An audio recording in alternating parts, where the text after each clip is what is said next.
तो चलिए आज एक बहुत ही काम की चीज समझते हैं, प्रोफेशनल इन्फ्लुएंस, यानी अपने काम की जगह पर अपनी बात का वजन कैसे बढ़ाएं। ये एक प्रैक्टिकल गाइड है, मतलब ये समझने के लिए कि कैसे कोई भी एक अनदेखे साथी से एक ऐसी आवाज बन सकता है जिसे सब सुनते हैं। अच्छा, किसी भी ऑफिस में अक्सर दो तरह के लोग दिखते हैं ना।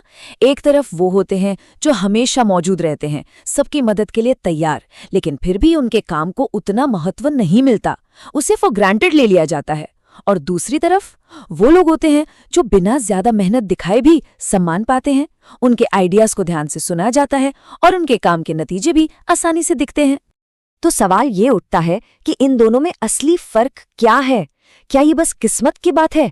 नहीं, बिल्कुल नहीं। ये सारा खेल साइकोलॉजी का है, मतलब मनोविज्ञान की एक गहरी समझ का। और आज हम इसी मनोविज्ञान को 3 आसान स्टेप्स में समझने वाले हैं। चलिए शुरू करते हैं। हमारा पहला कदम है द वल्नरेबिलिटी कनेक्शन। इसका मतलब है अपनी किसी छोटी सी कमजोरी के जरिए दूसरों से जुड़ना। सुनने में थोड़ा अजीब लग सकता है, पर यह एक ऐसा तरीका है जिससे आप किसी का भी भरोसा बहुत तेजी से जीत सकते हैं। देखिए, ये एक बहुत दिलचस्प बात है। लोग किसी ऐसे इंसान से नहीं जुड़ते जो एकदम परफेक्ट हो। नहीं, लोग जुड़ते हैं कमजोरियों से। जब कोई अपनी एक छोटी सी सच्ची कमजोरी किसी के साथ शेयर करता है तो सामने वाला अपने आप ही डिफेंसिव मोड से बाहर आ जाता है, एक कनेक्शन बन जाता है। तो इसे असल जिंदगी में कैसे इस्तेमाल करें?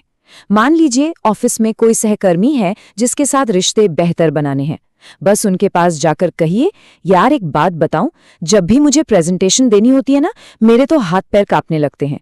ये एक छोटी लेकिन सच्ची कमजोरी है। ऐसा करके आपने उन्हें एक सिग्नल दिया कि आप उन पर भरोसा करते हैं, और आप देखेंगे अक्सर वो भी अपनी किसी परेशानी के बारे में खुलकर बात करने लगेंगे। बस बन गया कनेक्शन। चलिए अब दूसरे स्टेप पर चलते हैं, द स्कैरसिटी प्रिंसिपल, यानी दुर्लभता का सिद्धांत। ये इस बारे में है कि कैसे हम अपनी मौजूदगी और अपनी प्रोफेशनल बाउंड्रीज को मैनेज करके अपने काम की वैल्यू बढ़ा सकते हैं। देखिए, ये मनोविज्ञान का एक बहुत ही बेसिक नियम है। हम इंसान उन चीजों को ज्यादा कीमती मानते हैं जो आसानी से नहीं मिलती, और ये नियम सिर्फ चीजों पर नहीं बल्कि हमारे समय और हमारे ध्यान पर भी लागू होता है। अगर कोई हर वक्त हर किसी के लिए मौजूद है तो लोग अक्सर उसकी कद्र करना बंद कर देते हैं। यहाँ पर फर्क साफ दिखता है। पहले आप हमेशा उपलब्ध थे, हर ईमेल का तुरंत जवाब देते थे, और नतीजा, लोग आपको हल्के में लेते थे।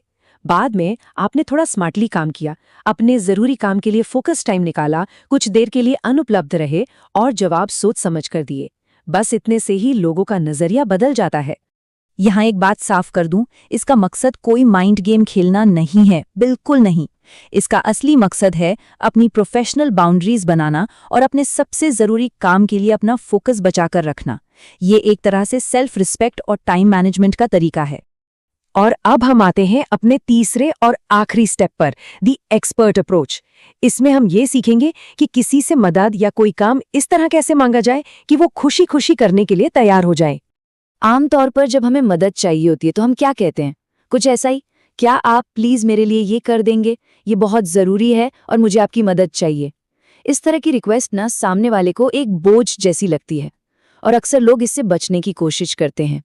अब जरा ये कमाल का तरीका देखिए। इसकी जगह ये कहकर देखिए, मैंने सुना है कि इस काम में आपसे बेहतर कोई नहीं है, मैं तो बस एक एक्सपर्ट की सलाह लेने आया था। देखा आपने, ये तरीका सीधे उनके हुनर और उनकी काबिलियत को सम्मान देता है। अब वो अपनी इज्जत रखने के लिए भी आपकी मदद करना चाहेंगे। और ये सिर्फ कहने की बात नहीं है, ये सच में काम करता है। स्टडीज बताती हैं कि जब किसी से इस तरह उनकी एक्सपर्टीज की इज्जत करते हुए मदद मांगी जाती है तो काम होने की संभावना 97% तक बढ़ जाती है। सोचिए कितना जबरदस्त असर है इसका। तो ये जो 3 स्टेप्स हमने सीखे हैं, अगर इन्हें एक साथ मिला दिया जाए तो ये नैतिक और प्रभावी तरीके से अपनी बात मनवाने की एक बहुत ही पावरफुल स्ट्रैटेजी बन जाती है। तो एक बार फटाफट से दोहरा लेते हैं हमारा 3 स्टेप फ्रेमवर्क। पहला, वल्नरेबिलिटी कनेक्शन, जिसका मकसद है भरोसा बनाना, बस अपनी एक छोटी सी कमजोरी शेयर करके। दूसरा, स्कार्सिटी प्रिंसिपल, जो आपके समय की सीमाएं तय करके आपकी वैल्यू बढ़ाता है।